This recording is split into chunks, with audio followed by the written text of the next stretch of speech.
Welcome to our second series on love. Verse 4 of 1 Corinthians 13 says, love is patient. Let me ask you, before we look at this passage, how patient are you? How patient am I? I've been looking at it myself. What am I like in a doctor's surgery in a health centre? What am I like waiting in a hospital waiting room? Waiting sometimes in A&E for hours at a time. Train stations, if you remember, used to have waiting rooms as we waited for our train to arrive. I don't know how patient you are. I struggle with it sometimes. My wife will tell you I really need to learn this myself about being patient, because sometimes I am impatient. The word in some translations says this, suffers long, because the word actually comes from two Greek words meaning long-tempered. And it's actually really long suffering. Someone whose love will endure a long time.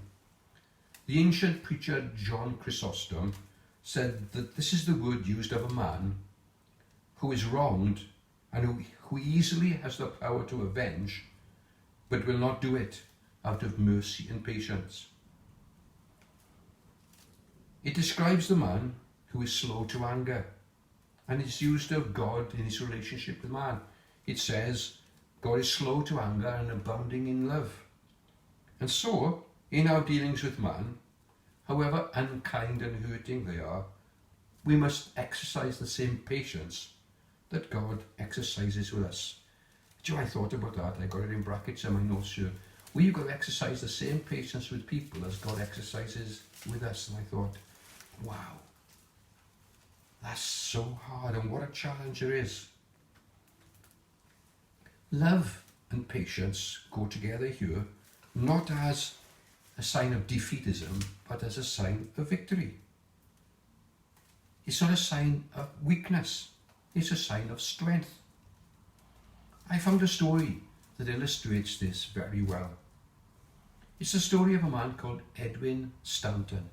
Edwin Stanton was an American politician who served in the political administration when Abraham Lincoln was the President of the United States. He didn't like Lincoln at all, and that's a mild way of saying he treated him with contempt. He called Abraham Lincoln a low, cunning clown. He nicknamed him the original gorilla and said, you don't need to wander into Africa looking to capture a gorilla when you're going to find one in Springfield, Illinois. All the time that Stanton mocked him, Lincoln said nothing. In fact, he made Stanton his war minister because he was the best man for the job. And he treated him with every courtesy. The years went by, and the night came when the assassin's bullet murdered Lincoln as he watched a play in a theatre. In the little room to which the president's body was taken stood the same Stanton, and looking down at Lincoln's silent face, he said through tears, there lies the greatest ruler of men the world has ever seen. The patience of love conquered in the end. And that's what this chapter is talking about. True love, as I said yesterday, is always demonstrated by action. Love is an action word, not a lofty concept. Paul is not writing here about how love feels, but how love is seen in action. And so, as we're going through this week, as I said to you yesterday, love is something that's an action word. Love allows us to be patient with those who irritate us, with those who frustrate us, with those who anger us, with those who annoy us. Just like Lincoln said nothing and yet won in the end, I pray that this week will challenge us to demonstrate God's love. Despite all the things that Stanton said about him, Lincoln said nothing, but love won through. Let's pray.